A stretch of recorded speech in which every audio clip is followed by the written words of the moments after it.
bien, bonjour à tous, bienvenue à notre culte filmé de ce matin. Nous sommes très heureux de vous recevoir dans notre temple, un peu vide comme à l'accoutumée, mais nous savons que vous êtes là présents avec nous. Nous espérons que nous allons une nouvelle fois entrer en communion avec notre Dieu et être bénis par sa présence. Et nous voulons lui apporter nos chants de reconnaissance, nos chants de louange. Nous croyons qu'il les reçoit et que cela lui fait plaisir. On va prier et ensemble voir le thème de ce matin. Prions. Nous allons, Seigneur, te louer, te glorifier, élever vers toi nos voix. Et nous savons que nous pouvons le faire seulement parce que toi, ô Seigneur, tu nous as rachetés, tu nous as sanctifiés, tu nous as pardonnés. Et nous voulons, Seigneur, te bénir pour cette grâce. Nous voulons une nouvelle fois t'offrir notre reconnaissance et te dire merci parce que tu es toujours là avec nous. Tu ne nous oublies pas. Tu es celui qui est toujours présent, même et surtout dans la détresse. Nous prions que nos cœurs ne soient pas inquiets, mais qu'ils demeurent dans le calme, la confiance et même dans le silence, sachant que tu vas agir pour nous. Nous te bénissons et nous te louons dans le nom précieux de Jésus. Amen. Amen. L'Écriture a toujours des trésors de bienfaits et de bénédictions pour nous. Et aujourd'hui, donc, nous voulons nous rappeler que le Seigneur compte sur le fait que nous comptions sur lui. Il veut nous bénir, il veut nous encourager, il veut nous fortifier. Et dans les temps difficiles en particulier, c'est dur d'attendre. Et le prophète nous a laissé cette assurance dans l'Ancien Testament. Il nous est dit dans le livre de Lamentation, au chapitre 3, concernant l'attente, premièrement, Lamentation 3, verset 21, « Voici ce que je veux méditer pour garder espoir. Les bontés de l'Éternel ne sont pas épuisées, ses compassions ne sont pas à leur terme ou ne prennent pas fin. » Premièrement, il nous faut nous rappeler que Dieu a toujours une bénédiction, un secours, une grâce pour nous ce matin et demain et après-demain et le jour suivant, tous les jours de nos vies. Le Seigneur nous dit aussi qu'il faut compter sur le fait que ses fidélités, ses grâces se renouvellent chaque matin et il nous dit que ta fidélité est grande. Le Seigneur ne nous abandonne jamais. Et puis, le Seigneur nous dit que lui-même, il est notre partage et c'est pourquoi je veux espérer en lui. Le Seigneur sera toujours là et même dans les situations difficiles, il y a toujours de l'espérance. L'Éternel a de la bonté pour qui espère en lui, pour l'âme qui le cherche. Et puis, ce sur quoi nous allons nous focaliser ce matin, l'Écriture nous dit, il est bon d'attendre en silence le secours de l'Éternel. Parfois, la douleur nous tient, on ne sait pas quoi faire. Attendons en silence. Il est bon pour l'homme de porter le joug dès sa jeunesse ou dans sa jeunesse. Il se tiendra solitaire et silencieux parce que l'Éternel le lui impose. Et l'Écriture nous dit qu'il mettra sa bouche dans la poussière sans perdre toute espérance. Et puis, l'Écriture continue en nous rappelant que le Seigneur ne rejette pas à toujours, mais quand il cause du chagrin, il fait preuve de compassion, tant sa bonté est grande. De fait, ce n'est pas de bon cœur qui l'humilie, qu'il cause du chagrin aux hommes. L'Écriture nous dit que même dans nos temps difficiles, Dieu est toujours là, il est toujours au contrôle. Et c'est lui qui compte encore une fois sur le fait que nous puissions compter sur lui parce qu'il interviendra. Il a des ressources insoupçonnées pour nous. Sa grâce se renouvelle chaque matin pour chaque épreuve. Nous pouvons attendre en secours ou en silence, son secours. L'Éternel combattra pour vous.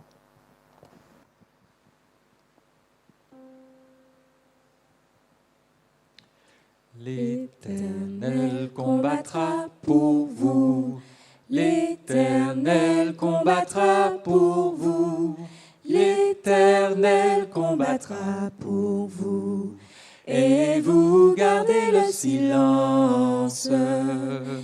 L'Éternel combattra pour vous. L'Éternel combattra pour vous. L'Éternel combattra pour vous. Et vous gardez le silence.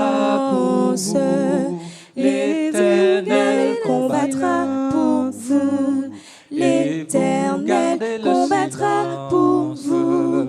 L'Éternel combattra pour vous. Et vous gardez le silence. Et vous gardez le silence. Et vous gardez le silence.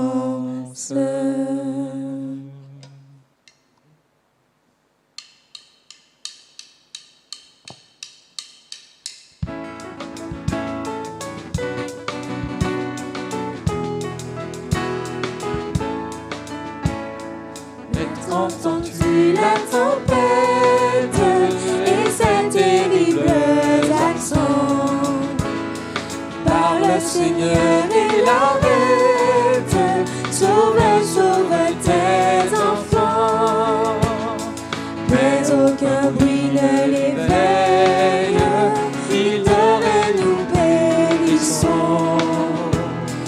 À nos cris prête l'oreille, sauve-nous, nous t'en prions. Il parle au flot en démence, paix vous soit. La mer, les vents font silence, paix vous soit, paix vous soit. Il est notre délivrance, paix vous soit. Maître mon cœur qui chancelle, traverse les grandes eaux. Et l'orage amalacelle, livre de rudes assauts. L'eau qui verra ma détresse, nous me gagnera le secours.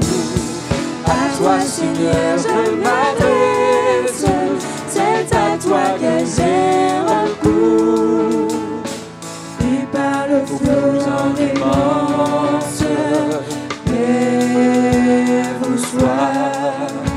La mer, les vents font silence, paix vous soit, paix vous soit. Il est notre délivrance, paix vous soit.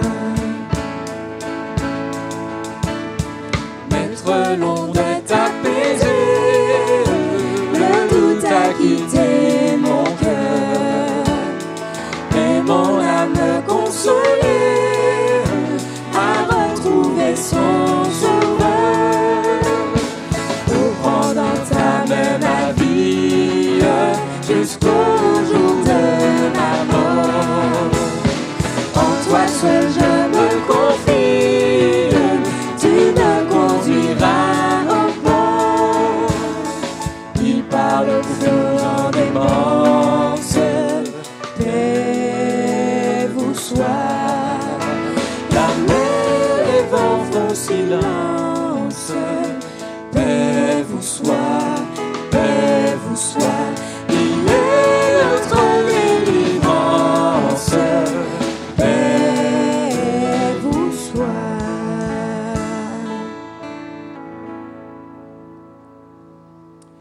Dans les circonstances difficiles, nous pouvons compter sur lui. Nous pouvons continuer, même lorsque nous sommes dans le désert, la lassitude. Il est là avec nous.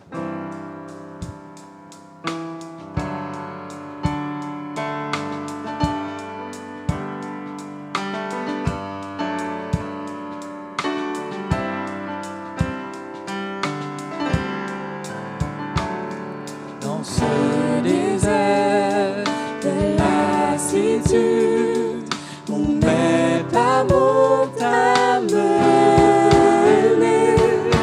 quelque part où je ne sais, j'ai dû lâcher ta main. Dans ce silence, je veux me taire et retrouver ta voix. Je continuerai à t'adorer, car tu m'as aimé le premier, malgré mes doutes.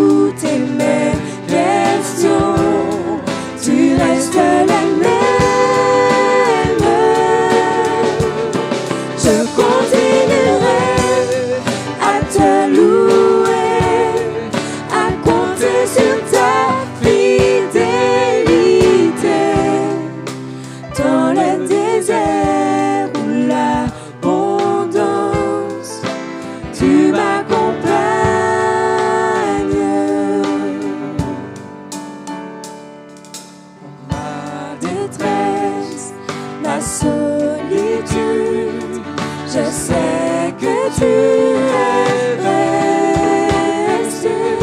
Ce n'est pas toi qui m'as laissé. Je voudrais revenir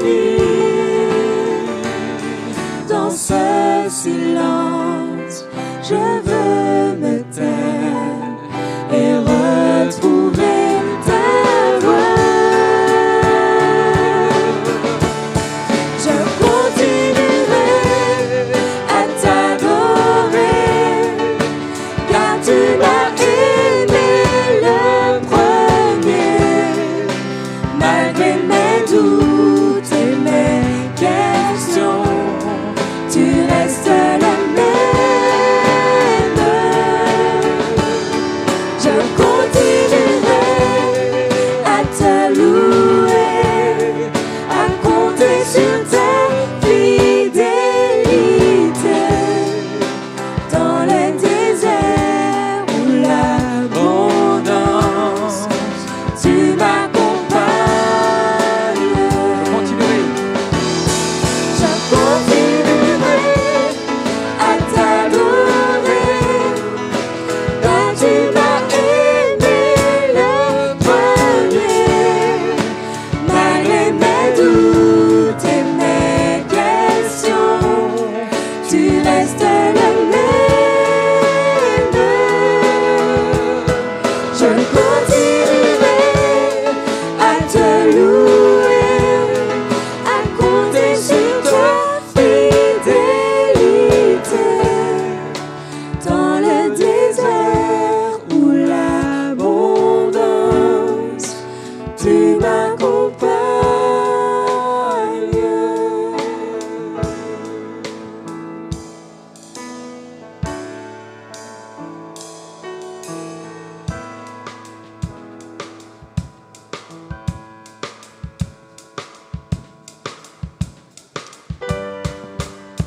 Seigneur, reste près de nous, dans la détresse. Nous l'attendons en silence, avec certitude, avec foi. Il est prêt. Il est près de nous.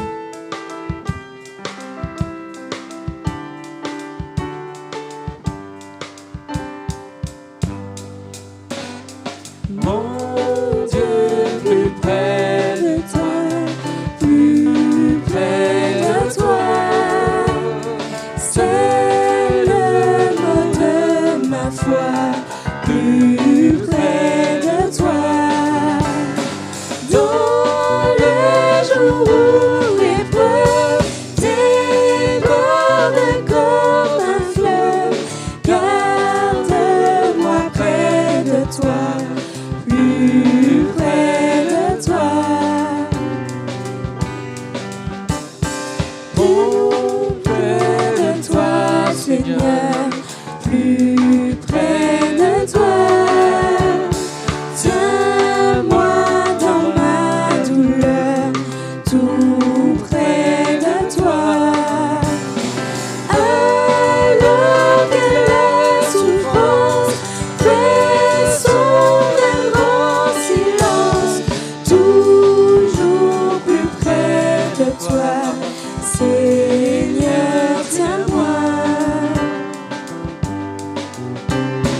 Plus près de toi, toujours plus près de toi. Donne-moi ton secours, soutiens ma foi.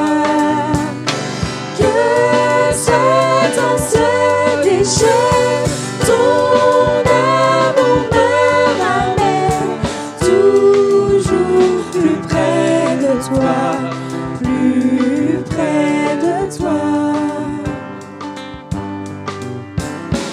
Mon Dieu, plus près de toi, dans le désert, j'ai vu plus près de toi ton ciel ouvert. Fais-leur un bon courage, ton chant avec l'orage. Mon Dieu, plus près de toi, plus près de toi.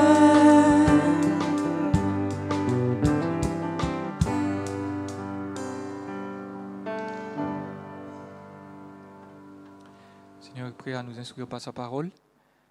Nous sommes devant lui et nous voudrions qu'il dispense les trésors qu'il a en réserve pour nous. Seigneur, en silence, je suis devant toi.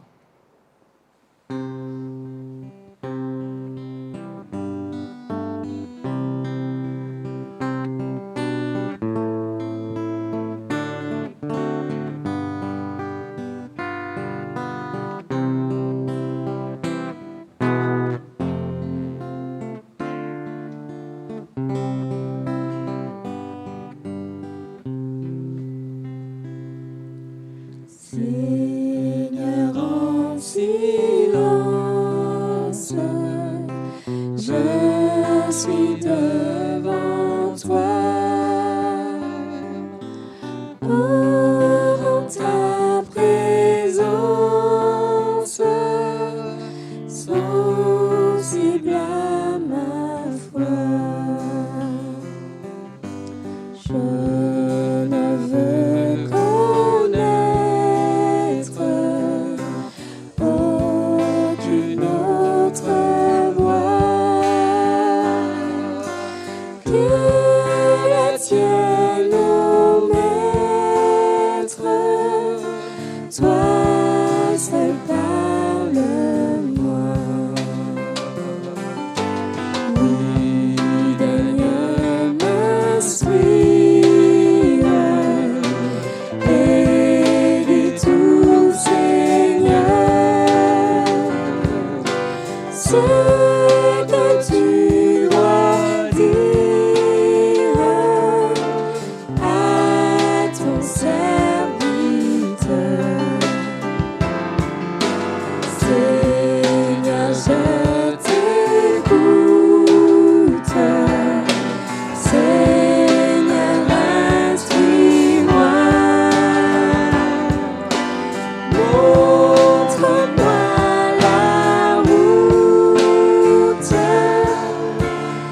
Seigneur, conduis-moi.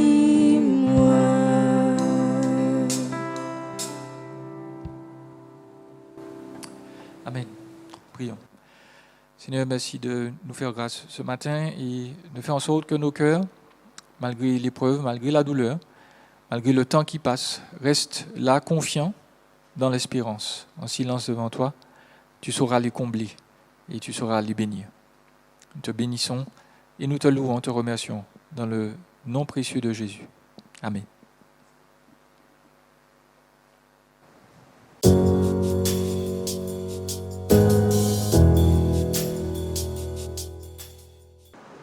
Bien le bonjour à tous, bonjour frères et sœurs. Nous sommes très heureux de vous revoir pour ce temps de culte, de célébration que nous voulons donner, offrir à notre Dieu.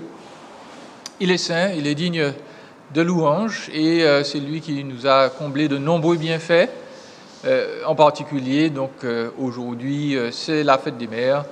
Nous allons donc réfléchir ensemble à cette grâce qu'il nous a faite à travers un personnage biblique que beaucoup connaissent.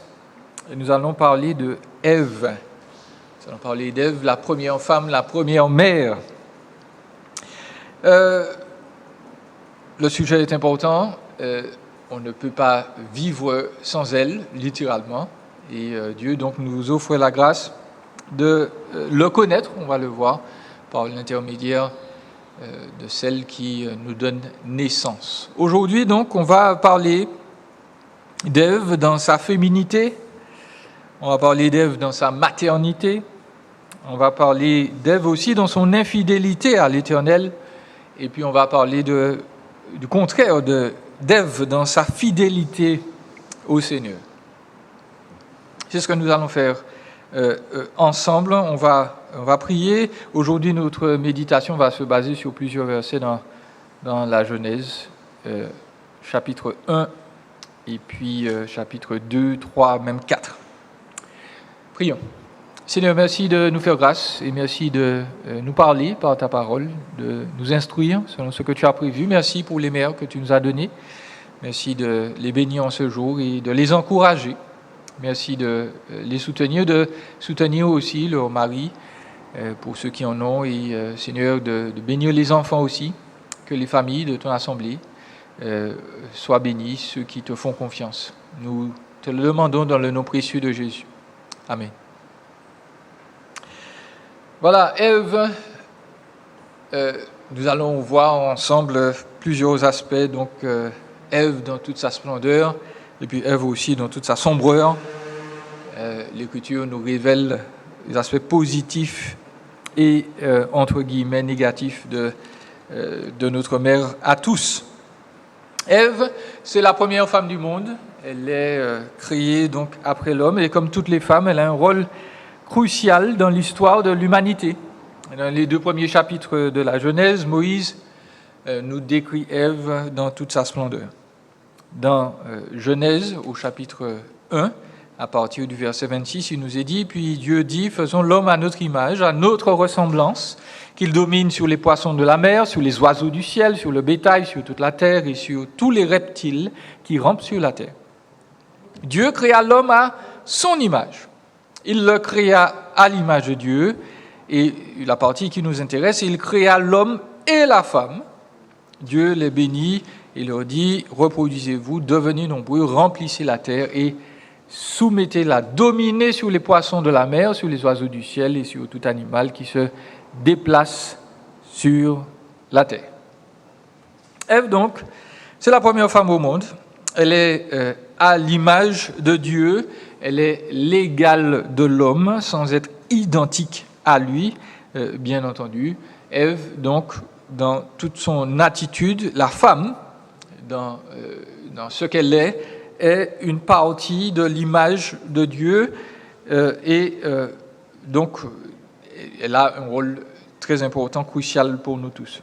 Genèse 2, verset 20, à partir du verset même 24, nous parle de l'homme. On nous dit que l'homme quittera son père, sa mère, s'attachera à sa femme, et ils ne feront qu'un. Et puis, dans Genèse 2, au verset 18, il nous est dit, l'Éternel Dieu dit, « Il n'est pas bon que l'homme soit seul, je lui ferai une aide qui soit son vis-à-vis. » Donc, la femme est conçue dans l'Esprit de Dieu comme étant alliée à l'homme, soudée à l'homme, originaire même de l'homme jusqu'à un certain point. Et cela implique que Ève donc n'existe pas, premièrement pour elle-même, de la même manière que l'homme n'existe pas pour lui-même, il existe pour servir Dieu, pour glorifier Dieu. Eh bien, Ève n'existe pas premièrement pour elle-même, elle existe pour glorifier Dieu. Quelle était la mission de Ève en tant que femme ? Eh bien, sa mission était de glorifier Dieu en étant en communion totale avec lui, en se délectant de la personne divine de manière personnelle. Donc, Dieu était le centre de la vie du premier couple. Visiblement, il leur parlait régulièrement. L'Écriture nous dit qu'il s'entretenait avec eux de manière régulière. Lorsqu'ils ont chuté, l'Écriture nous dit que voilà, le Seigneur est venu les voir et ils ont entendu les pas de l'Éternel Dieu dans le jardin. Il y a l'idée là que Dieu, entre guillemets, les attendait, qu'il faisait le tour. C'était visiblement un rendez-vous régulier. Et Ève et son mari donc discutaient avec le Seigneur. Ça devait être le summum de leur journée. Ève était là avec son Dieu, elle se délectait de son Dieu. Et puis la mission de Ève en tant que femme était aussi de soumettre la création. Dans Genèse 1, verset 26, on nous mentionne bien donc que l'humanité, quand on dit que Dieu créa l'homme à son image, on parle d'un terme générique pour parler des êtres humains, et plus spécifiquement de l'homme et de la femme. Et la femme aussi, vous le notez, participe non seulement à l'image de Dieu, mais à la domination de Dieu par l'humanité sur la création. Donc Genèse 1, 28, dominer sur les poissons de la mer, sur les oiseaux du ciel. L'Écriture nous rappelle donc que dominer ne veut pas dire donc saccager, polluer, mais l'Écriture nous dit que nous devons, le terme exact, ce serait l'équivalent aujourd'hui de manager, de rendre la terre plus harmonieuse. Par exemple, pour bien comprendre, il y avait bien des arbres dans le jardin d'Éden. Ils étaient là bien organisés, mais dans toute la création, vous pensez bien que Dieu n'a pas planté, mis les arbres là de manière très régulière un peu partout. Il s'agissait pour l'homme justement de soumettre, de dominer dans ce sens la création, de l'arranger, de l'enjoliver, de la rendre plus belle encore.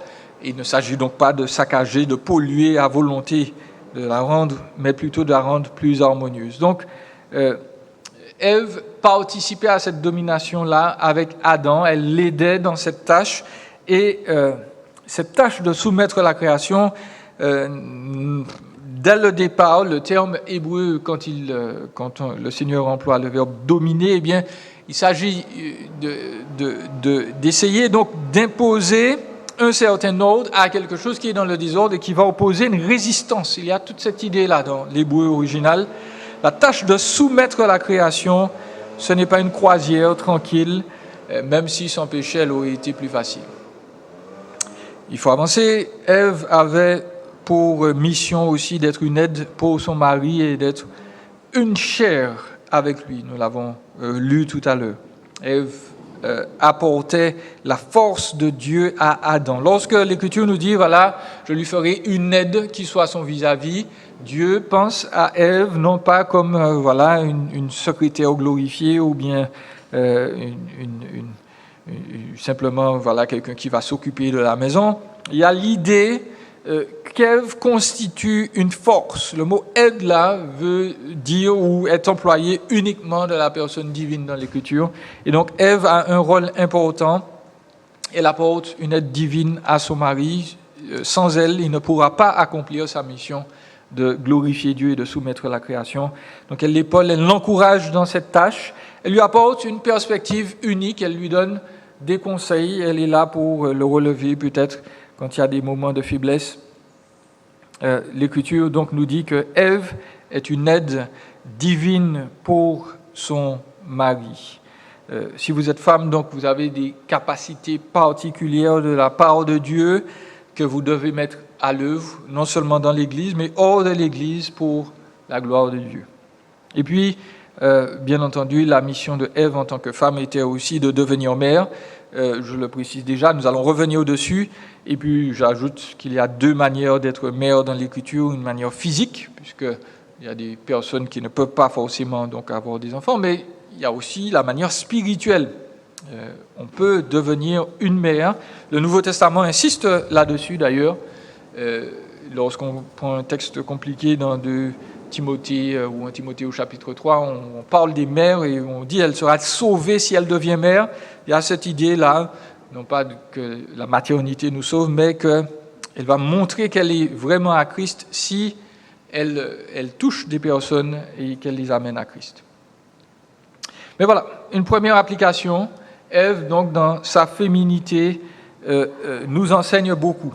Aujourd'hui, on insiste pour nous dire qu'il n'y a pas de différence entre les hommes et les femmes. Tout est dans la tête, nous dit-on, et surtout de la faute de la société qui a essayé de nous modeler selon 2 genres, alors qu'en fait, il y en a plusieurs dizaines, des centaines. Ce n'est pas le point de vue de la Bible. L'Écriture nous dit qu'il y a des hommes, des femmes, ils sont distincts physiquement, ils sont distincts émotionnellement. Nous ne croyons pas, donc aujourd'hui, si un homme déclare qu'il est une femme à l'intérieur, il s'habille en conséquence. Nous n'allons pas reconnaître que cette personne, en dépit donc de ces allégations, a changé de genre pour autant. La biologie nous enseigne autre chose. Physiquement, entre 2 et 3 mois, l'enfant dans le ventre de sa mère est influencé par des hormones qui sont elles-mêmes déterminées par des chromosomes. Les hommes vont produire de la testostérone en quantité supérieure. Les femmes vont produire ce qu'on appelle de l'œstrogène en quantité supérieure. Et puis, qu'est-ce que ça va donner? Ça va faire que les hommes auront un organe sexuel masculin, une masse musculaire plus importante, une pilosité plus importante. Les femmes auront un organe sexuel féminin, des seins plus gros, des os plus fragiles, une voix d'une autre tessiture. Tout cela, c'est déterminé déjà biologiquement. et toutes ces différences sont bonnes. Elles sont déterminées par Dieu, il ne nous laisse pas le choix, et les refuser donc est dangereux pour l'être humain. On parle de faire des thérapies pour changer de sexe, il faut le savoir, cela ne peut se faire sans danger, on est obligé de prendre des hormones, on est obligé d'agir sur soi, sur son corps de manière non naturelle, et donc cela va influencer de manière négative notre féminité ou notre masculinité. Dieu ne s'est pas trompé donc quand il nous a créés hommes et femmes, et pour continuer en application, dans la tête de beaucoup, la femme est un problème. Dans beaucoup de pays, on tue les petites filles parce qu'elles sont considérées comme moins valables, moins importantes qu'un petit garçon. Mais pour Dieu, ce n'est pas le cas. Pour Dieu, la femme, elle est belle, elle est merveilleuse, et Dieu a prévu donc que son image à lui soit exprimée de manière féminine dans la création. Une femme existe donc pour faire en sorte que Dieu soit vu dans le monde par sa douceur, par son soin, par son organisation, sa communication.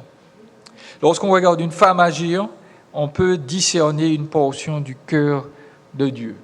Et donc mépriser les femmes, c'est mépriser leur Créateur.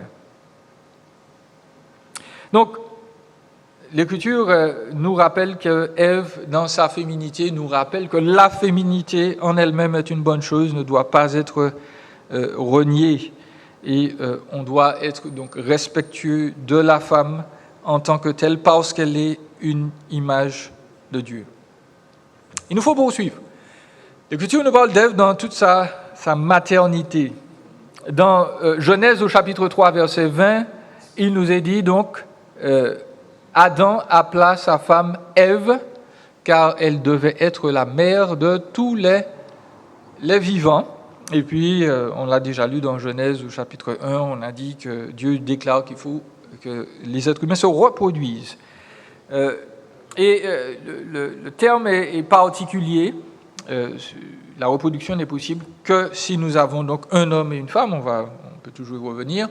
Et surtout, Ève reçoit ce nom-là particulier, ce nom qui symbolise même ce concept de maternité, puisque son nom veut dire la vie ou vivante. Il évoque le mot vie en hébreu, Chawa ou Chewa.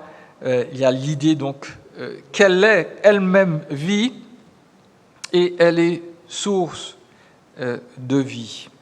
Ève donc a donné naissance de manière indirecte à tous les êtres humains. Nous existons tous parce qu'un jour Dieu a créé une femme qui s'appelle Ève. Elle est vraiment notre mère à tous. Et son nom a une valeur puissante puisqu'il souligne que les mères donc, sont considérées comme des sources de vie. Et si donc les hommes sont appelés à être une source de protection, la mère, elle, promeut la vie, l'organisation, la beauté, non seulement dans son foyer, mais dans la société. Une mère est symbole de vie. En application, donc, nous pouvons dire que Dieu estime les femmes, elles ont un rôle spécial. Sans elles, la vie humaine ne serait pas possible. Et cela veut dire donc qu'en tant que femmes, elles ont aussi certaines responsabilités. Les mères ne doivent pas maltraiter leur progéniture. Pour nous, ça peut sembler être logique, mais l'Écriture rappelle aux mères leur devoir de protéger, d'aimer, de promouvoir la vie dans leurs relations. Elles ne peuvent pas détruire ni physiquement, ni émotionnellement non plus. Elles sont un instrument de vie et non de mort. Et cela veut dire que dans ses propos, on va y revenir, la femme doit être aussi vivante, en particulier pour ses enfants. Elle doit être une source de vie pour ses enfants, les encourager, les aider à se construire et, bien entendu, les aider à se tourner vers Dieu. L'impact d'une mère est important. L'Écriture nous dit que si Ève veut dire vie, si les mères sont un symbole de vie, dans l'Écriture et il me semble dans la réalité concrète, elles ne doivent pas être un symbole de mort. Et c'est pour ça que dans l'Écriture, on ne conçoit pas que les femmes soient, entre guillemets, des soldates, non pas parce qu'elles n'ont pas de force physique, mais parce qu'elles sont en elles-mêmes un symbole de vie et ne doivent pas être donc un symbole de mort. Nous rappelons que dans la Genèse, au chapitre 3, verset 21, il est dit « Alors l'Éternel Dieu fit tomber un profond sommeil sur l'homme qui s'endormit. Il prit une de ses côtes et referma la chair à sa place. L'Éternel Dieu forma une côte l'Éternel Dieu forma une femme à partir de la côte qu'il avait prise à l'homme et il l'amena vers l'homme. » Donc Ève a été créée à partir de la côte d'Adam. Donc je fais ce rappel. Elle a été créée à partir de la côte, donc elle est bien à côté d'Adam, elle est son vis-à-vis, elle est placée là pour le soutenir, le seconder, l'encourager, l'épauler. Mais certains théologiens ont fait très anciennement remarquer que la côte est placée sous les bras de l'homme afin que l'homme veille sur elle, afin que l'homme protège, soutienne, encourage en particulier, encourage les femmes, c'est sûr, mais en particulier celle qui est son épouse et la mère de ses enfants. Alors, pourquoi je mentionne ça? Parce que si Ève est une mère, Dieu ne conçoit pas donc dans son schéma originel de mère sans à côté avoir un père. Donc humainement, de toute façon, il est impossible d'avoir des enfants sans un père, ou tout du moins un homme qui soit géniteur. Mais dans la pensée divine, il faut l'apport des deux, il faut l'apport de la mère, il faut l'apport du père. Donc, nous concédons que la famille classique ne soit pas le seul modèle qui existe aujourd'hui, mais nous argumentons que Dieu ne fait pas d'erreur et que son modèle prévu au départ reste le plus sain, le plus équilibré pour les êtres humains. Donc, quand on se retrouve dans une situation où le père est absent, quel que soit le motif, ou la mère est absente, il faut pourvoir aux enfants des repères masculins ou féminins pour que leur épanouissement soit entier, pour que leur croissance émotionnelle, physique et spirituelle soit entière. Et lorsque ce n'est pas toujours possible, ça s'est produit dans beaucoup de foyers. Les mères ont dû s'atteler seules, les pères ont dû s'atteler seuls aussi, et nous devons leur rendre hommage. La tâche n'est pas facile, elle n'est pas évidente, et surtout, très souvent, il ne revient pas donc à la mère la faute de se retrouver seule. Très souvent, elle s'est retrouvée seule parce que, hélas, elle n'a pas eu quelqu'un à côté d'elle, et le père aussi, ou qui a voulu tenir bon. Et donc, ces femmes qui se retrouvent seules font un travail d'éducation formidable. Les pères aussi, nous regrettons donc que certains hommes n'aient pas été suffisamment courageux, responsables pour tenir bon, pour s'occuper de leur famille. Mais nous voulons encourager donc tous les pères qui veillent sur le bien-être de leur famille et de leurs épouses en particulier. Dieu bénit ces efforts-là.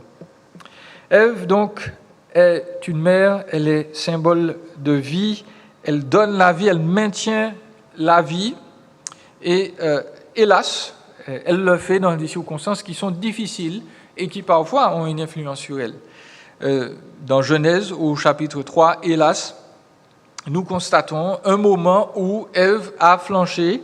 Dans Genèse 3, verset 6, il nous est dit « La femme vit que l'arbre était porteur de fruits bons à manger, agréable à regarder, précieux pour ouvrir l'intelligence. Elle prit de son fruit et en mangea. Elle en donna aussi à son mari qui était avec elle, et il en mangea. » Ève, donc, est représentée dans toute sa splendeur, mais aussi dans toute sa sombreur. Ève, ici, se retrouve infidèle au commandement que Dieu avait donné. Elle, qui est symbole de vie, devient un instant, de même que son mari, instrument de mort. Elle fait plusieurs erreurs, là. Elle fait l'erreur d'écouter le serpent qui vient, qui la tente, qui essaie de l'éloigner au fur et à mesure de ce que Dieu dit. Et puis, cette idée de séduction va entraîner des répercussions parce que elle va aussi entraîner à la suite, donc, non seulement son mari, mais l'humanité. Donc, la Bible nous enseigne qu'Ève a été séduite par Satan, l'ennemi de Dieu, à faire le mal. Et c'est tout ce que la Bible mentionne à ce sujet. Beaucoup d'hommes, dans leur machisme, font l'erreur de mépriser Ève parce qu'elle a été la première à manger le fruit. Nous osons le rappeler, l'Écriture ne dit pas que c'est à cause d'Ève que nous nous sommes retrouvés dans la situation où nous sommes à l'heure actuelle. L'Écriture précise que c'est à cause d'Adam. Elle précise qu'Ève a été séduite, Même dans sa défense qu'elle a exprimée devant Dieu, elle ne dit pas, bon, ben, c'est mon mari qui n'a rien dit. Bon, elle dit au moins, c'est le serpent, ce qui est vrai. Elle n'a pas assumé ses responsabilités non plus, c'est sa faute, mais elle ne pointe pas du doigt Adam, qui était de toute façon le responsable dans cette situation. Donc Ève est séduite, elle s'est laissée mener, c'est ça que le verbe séduire veut dire. Et lorsque donc l'Écriture le précise, ce n'est pas pour préciser que la femme est mauvaise en elle-même ou qu'elle est une séductrice. L'Écriture dit l'inverse, elle s'est laissée mener. Et donc, nous ne pensons pas que l'Écriture nous dise que ce soit parce que les femmes sont plus susceptibles d'être tentées, mais simplement, Ève a fait cette erreur, cette première erreur, d'écouter le discours satanique et d'essayer de discuter avec l'ennemi. La deuxième erreur qu'Ève a faite, donc, c'est qu'elle a pris le leadership dans son foyer. Elle a décidé de ce qui était bon pour Adam et Ève. Elle a dit, voilà, le fruit a l'air agréable, etc. Elle a pris l'initiative et son mari, lui, s'est laissé mener. Il n'a pas pris d'initiative, ou plutôt, il a pris l'initiative de ne rien faire. Et l'Écriture nous dit donc que, à cause de cela, ils ont été donc tous les deux punis, ça c'est une évidence, mais Ève en particulier n'a pas bien fait là et Adam non plus. Donc, ce n'est pas que l'Écriture ne doit pas prendre d'initiative, et elles en prennent beaucoup, Dieu merci, sinon le monde ne tournerait pas rond, mais l'Écriture nous dit bien que si la femme prend une initiative, normalement ça devrait être sous l'initiative, en réponse aux initiatives de son mari, dans la direction de son mari, pour avancer ensemble dans la même direction. Et par rapport à cela, il nous faut souligner que souvent, si les femmes prennent l'initiative, c'est qu'elles estiment qu'il y a quelque chose qui devrait être fait et que parfois les hommes prennent trop de temps pour agir. Et nous devons le rappeler, donc c'est à l'homme de suggérer quand prier, c'est à l'homme de prendre l'initiative dans les temps de conversation avec son épouse par rapport aux projets de vacances, aux achats de maison, détente des enfants, etc. L'homme doit être le leader dans le foyer et la plupart des femmes donc s'attendent à trouver un mari avec elle qui va être entreprenant, qui va prendre le leadership, mais précisément, il semble qu'il soit de la nature des hommes souvent de faire les paresseux, de laisser les choses se faire, et nous faisons défaut. Et je commence à dire donc moi le premier. La femme donc se retrouve souvent obligée d'assumer seule. Et c'est d'ailleurs l'un des problèmes, ou l'une des conséquences de la chute. L'Écriture nous dit, dans Genèse 3, concernant la femme, au verset 16, donc non seulement elle aura des douleurs concernant l'enfance, l'un des premiers domaines qui la concerne, mais il dit, tes désirs se porteront vers ton mari, mais lui, il dominera sur toi. Et l'idée de désir, là, se retrouve, encore une fois, dans Genèse au chapitre 4. Il y a l'idée, donc, de dominer, de prendre l'ascendant. Et parfois, donc, c'est parce que les hommes ne sont pas là en train d'assumer leurs responsabilités. Donc, certes, les femmes prennent l'ascendant, c'est pas toujours une bonne chose, mais les hommes ne doivent pas se trouver dans une position où ils laissent leur épouse, où ils permettent, entre guillemets, à leur épouse de diriger les choses, alors que c'est leur responsabilité première. Donc, il ne faut pas placer notre épouse, ou il ne faut pas placer son épouse, en général, dans une position où elle est obligée de prendre le leadership, alors que nous devions faire le premier pas.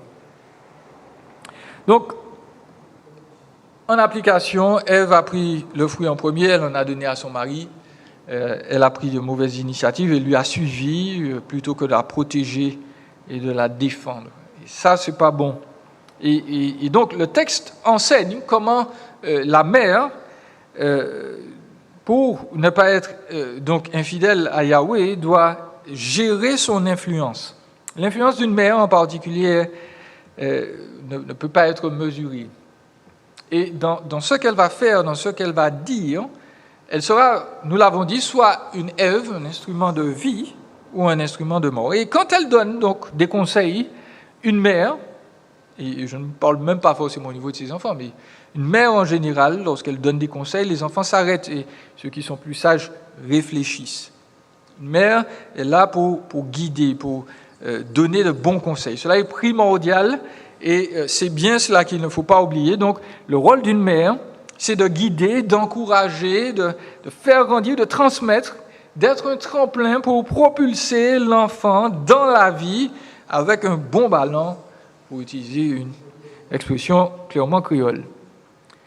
Maintenant, cela peut être contrecarré par un désir naturel, donc d'avoir tout le temps les enfants là près de soi ou sous sa coupe. Une mère biblique peut faire l'erreur au lieu de pousser les enfants, entre guillemets, hors du nid, de les garder là sous ses ailes comme des petits poussins, de les réchauffer, de faire les choses pour eux, et d'être agacés d'ailleurs quand ils ne le font pas. Mais la mère, elle est là dans son influence, dans son leadership pour aider à faire les meilleurs choix, à faire réfléchir ses enfants et au fur et à mesure à les rendre ainsi plus matures. Donc, la mère doit veiller à ce qu'elle dit, à la manière dont elle le dit. La mère doit veiller à ne pas faire de préférence parmi ses enfants. On ne doit pas estimer ces garçons plus que ces filles, ou inversement, ou même si on a des enfants du même sexe, c'est bien faire. Voilà un effet de gradation. Comme il est plus facile d'être avec un, donc on passe plus de temps avec lui, on dit à l'autre, fais comme ton frère, fais comme ta sœur. Ils ne sont pas identiques, donc ce n'est pas la peine de leur demander d'être semblables. La mère est équitable et elle sait trouver et louer la valeur de tout un chacun dans son foyer. Notons, pour que la mère soit appuyée dans cette tâche, l'homme doit être là pour la seconder et la respecter devant tous. Si l'homme n'est pas appelé à être donc soumis à la femme dans son leadership, par contre, il est appelé à souligner le leadership de son épouse dans son foyer. Qu'est-ce que je veux dire par là? Donc, les femmes vont suggérer certaines choses, elles vont donner des conseils. Eh bien, les premiers à écouter ces conseils, forcément, doivent être leur mari à côté d'elles. Le mari ne peut pas dire aux enfants « soumettez-vous à ce que votre mère dit », alors que lui fait absolument le contraire quand il s'agit du ménage, de l'attention qu'il faut lui porter. L'Écriture nous dit que nous devons encourager les mères et respecter les mères de manière publique. La manière dont un homme parle à sa femme, à la mère de ses enfants, va aussi enseigner aux enfants à se soumettre au leadership de leur mère. Il doit leur parler avec attention, il doit lui parler avec respect, avec un sens d'honneur.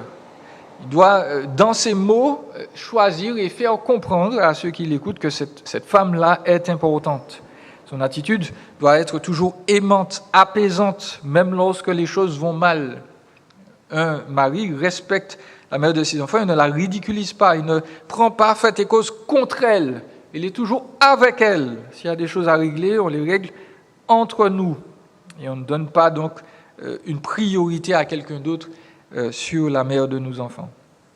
Bien entendu, un homme digne de ce nom ne fait pas violence à une femme, ni dans ses propos, ni dans ses actions. Et quand le mari donc respecte sa femme et ordonne le respect de la mère à ses enfants, eh bien eux-mêmes seront encouragés à respecter les femmes en général et les mères en particulier. Puisqu'on parle des enfants, mentionnons aussi que les enfants n'ont pas le droit d'imposer à leurs parents leur façon de voir.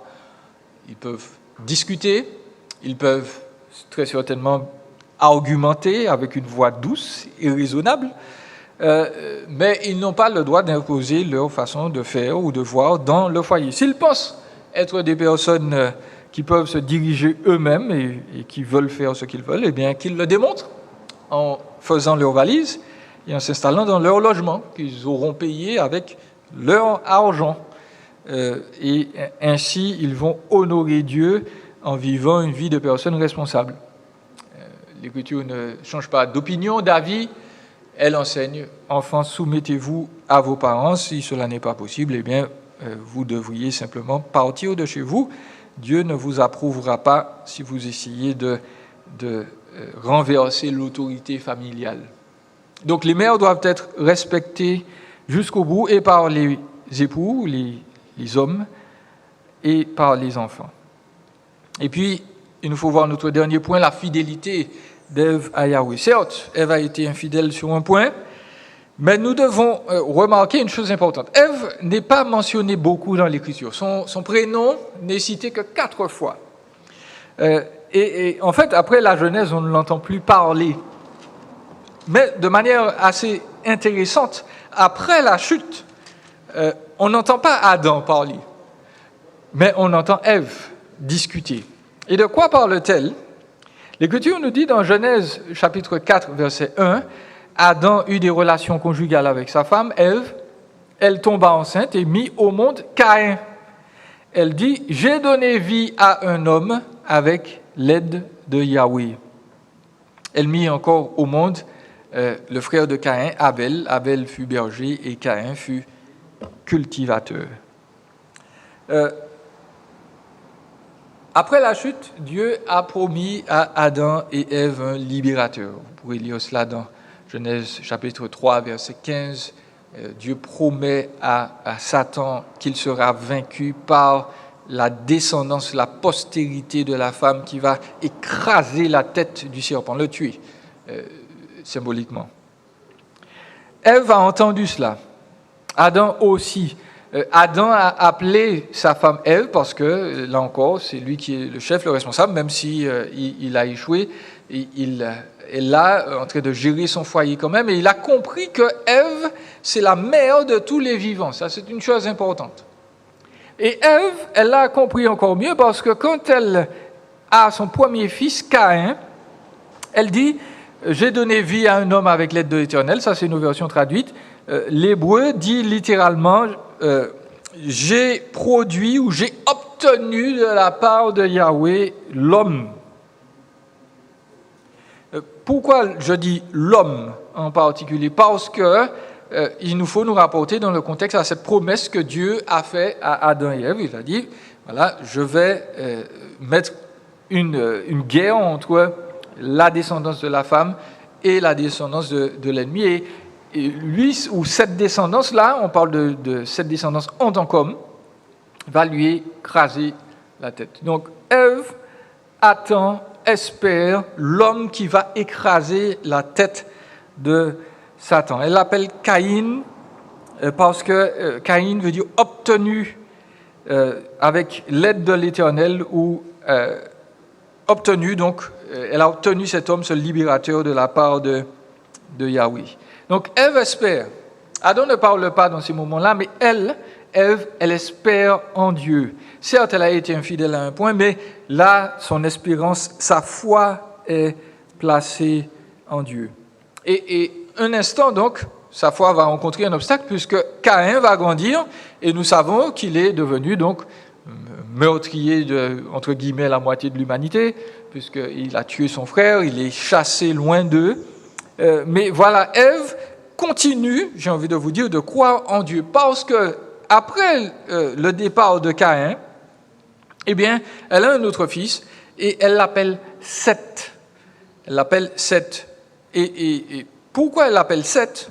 Elle dit donc pour remplacer, entre guillemets, c'est ce qui nous est dit dans Genèse 4, verset 25, Adam eut encore des relations conjugales avec sa femme, elle mit au monde un fils, elle l'appela Seth, car, dit-elle, Dieu m'a donné un autre fils pour remplacer Abel que Caïn avait tué, que Caïn a tué. Donc, il y a l'idée de remplacer. Remplacer Abel, c'est une chose, mais remplacer surtout, quoi? Cette espérance, finalement, qu'elle avait dès le départ, qu'elle aurait ce libérateur-là, cette personne-là qui va les délivrer de Satan. Eh bien, elle dit, voilà, il y a le remplaçant qui vient, mon espérance n'est pas morte. Ève attend encore le libérateur. Ève va attendre longtemps. On ne sait pas à quel âge elle est passée de vie à trépas, mais nous savons que Jésus-Christ est venu plusieurs milliers d'années après ce texte. Dieu n'a pas déçu l'espérance d'Ève. Même si Ève est partie, Dieu ne lui a pas menti. Ce libérateur est venu. Jésus-Christ est venu, le Fils ou arrière petit-fils d'Ève, pour nous délivrer de la colère de Dieu, pour vaincre notre péché, notre séparation avec Dieu. Jésus nous a réconciliés avec le Père.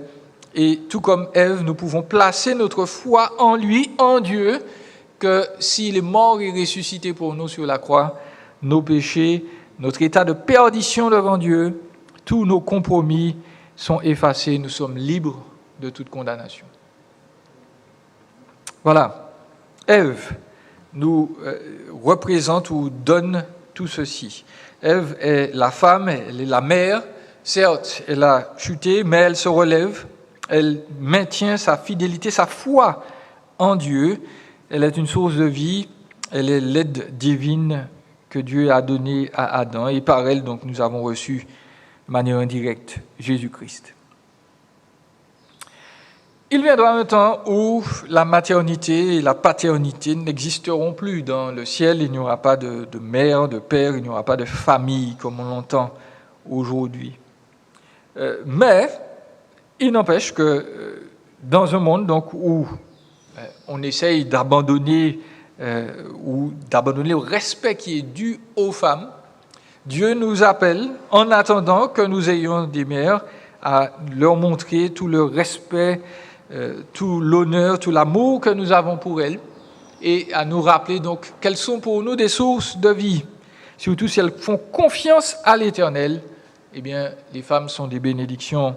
Elles sont aussi, entre guillemets, des Èves, des vies, des sources de vie pour l'humanité. Donc, prenons le temps de réfléchir à ce que Dieu a fait, à le remercier, parce que c'est lui qui nous donne des mères. C'est lui qui encourage les mères à être des personnes qui vont transmettre ce qu'elles ont reçu du Seigneur, non seulement à leurs enfants physiques, mais à leurs enfants spirituels aussi. On peut évangéliser, on peut devenir une mère en Christ, on peut devenir un père en Christ et s'assurer que d'autres personnes reçoivent la vie, et cette fois la vie éternelle, par nos conseils, par notre attitude, par le partage de Jésus-Christ, mort et ressuscité pour nous. Chers mères, soyez encouragés, vous êtes toujours une source de vie, une source de paix, surtout si vous avez fait confiance à l'Éternel. Vous êtes quelqu'un que Dieu bénit, que Dieu va bénir encore et va utiliser pour la gloire de son nom. Que sa grâce donc vous atteigne aujourd'hui et voilà, bonne fête des mères, que le Seigneur vous bénisse et vous fortifie. On va prier ensemble. Seigneur, merci de nous rappeler combien tu es bon. Merci pour les mères que tu nous as données. Merci pour celles qui sont là dans l'Assemblée. Merci Seigneur pour toutes celles qui continuent de pourvoir non seulement pour leurs enfants physiques mais aussi spirituels. Merci Seigneur d'encourager toutes les mères. Les temps que nous vivons ne sont pas faciles, mais que tu puisses Seigneur leur rappeler que tu es là, qu'elles sont toujours par ta grâce une source de vie et que tu sauras Seigneur les utiliser pour bénir ce monde, pour bénir ton Église, pour bénir ton peuple et pour bénir aussi ceux qui ne te connaissent pas encore. Que pour toutes celles qui ne te connaissent pas, que Jésus soit le trésor de leur vie, quelles que soient les difficultés, les circonstances pénibles qu'elles ont pu rencontrer, que ta consolation les accompagne et que tu leur rappelles que donc, Jésus-Christ est mort et ressuscité pour donner une espérance qui ne s'arrête pas à cette vie-ci, mais qui continue jusque dans l'éternité. Sois béni et glorifié notre Père, dans le nom précieux de Jésus. Amen. Ok, donc pour notre chant final, nous allons interpréter ensemble « Bénis Dieu, ô mon âme ». Il nous a donné des trésors par l'intermédiaire des mères et notre mère à tous, Ève, et nous voulons le bénir pour tout ce qu'il fait, quelles que soient les circonstances. Il est là, il est présent avec nous. Bénis Dieu, ô mon âme.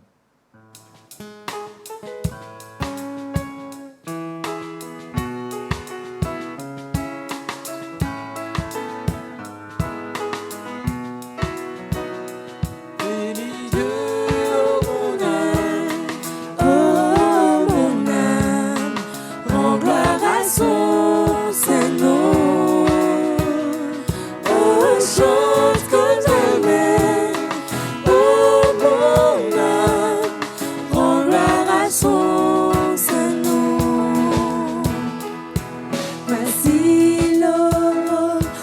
l'aube d'un nouveau jour. Pour toi un chant doit s'élever devant ceux qui m'attendent et ceux qui pourraient arriver. À la fin du jour, je te chante encore. Bénis Dieu, oh mon âme, oh mon âme, rends gloire à son saint nom. Oh, chante comme jamais, oh mon âme, rends gloire à son saint nom. Méchant bonté et lent à la colère, ton nom est grand et ton cœur est bon. Je ne cesserai de chanter tes bontés. J'ai des milliers de raisons pour louer. Bénis Dieu, oh mon âme, oh mon âme, rends gloire à son saint nom. Oh, chante comme jamais, oh mon âme, rends gloire à son saint nom. Un jour viendra, je n'aurai plus de force. Mon heure venue, la fin sonnera. Pourtant mon âme chantera tes louanges. Pendant des milliers d'années, oui, sans fin. Bénis Dieu, oh mon âme, rends gloire à son saint nom. Oh, chante comme jamais, oh mon âme, rends gloire à son saint nom. Bénis Dieu, oh mon âme, rends gloire à son saint nom. Oh, chante comme jamais, oh mon âme, rends gloire à son saint nom. Rends gloire à son saint nom. Rends gloire à son saint nom.